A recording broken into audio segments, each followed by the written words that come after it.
Magandang araw po sa ating lahat. Narito na ang update sa ating ulat panahon ngayong araw ng Lunes, May 6, 2024. Patuloy pa rin nating binabantayan ang posibleng sama ng panahon o bagyo na papasok sa mga susunod na linggo at antabayanan lamang po at atin itong aalamin.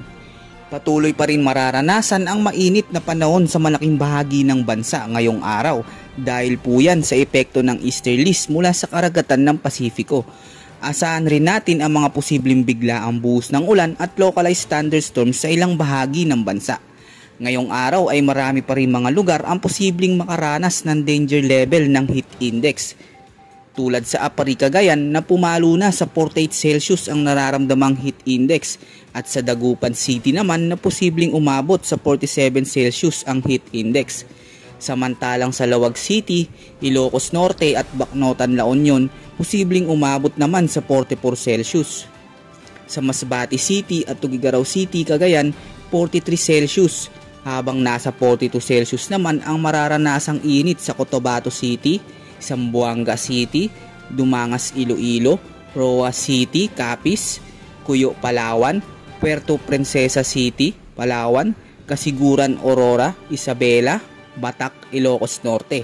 Dahil sa nararanasang matinding init ay sinuspindi na ng Manila Local Government ang face-to-face classes sa lahat ng public school ng elementary at high school ngayong Lunes. Ngayong araw ay patuloy pa rin ang malinsangang panahon sa buong bahagi ng Luzon.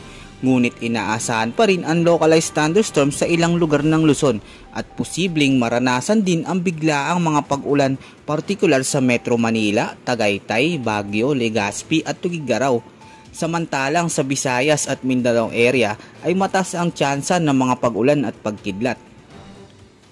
At magiging maulap naman na may pulupulong pag-ulan sa Kalayaan Island, Puerto Princesa, Cebu, Iloilo, Zamboanga, Tacloban, Cagayan de Oro at Davao, dulot nga ng epekto ng easterlies at localized thunderstorms. Samantalang patuloy nga nating binabantayan at minomonitor itong bagyo na posibleng pumasok sa loob ng PAR sa mga susunod na linggo. Dito nga ay makikita sa radar ang potensyal na pagkabuo ng sama ng panahon at unti-unting paglakas nito mula sa di kalayuang bahagi ng silangan ng Mindanao. At kung sakali nga na maging ganap na isang bagyo ito at pumasok sa loob ng PAR ay tatawagin ito bilang Aghon, ang unang bagyo na papasok ngayong taon. Samantalang makikita din natin ang mabilisang paglakas nito sa darating na Lunes. Yan ang ulat panahon sa araw na ito at upang maging alerto at handa sa anumang panahon lalo na sa mga papasok na bagyo ay manatiling nakatutok sa lahat ng update na ating i-upload. Maging alerto at handa sa anumang panahon.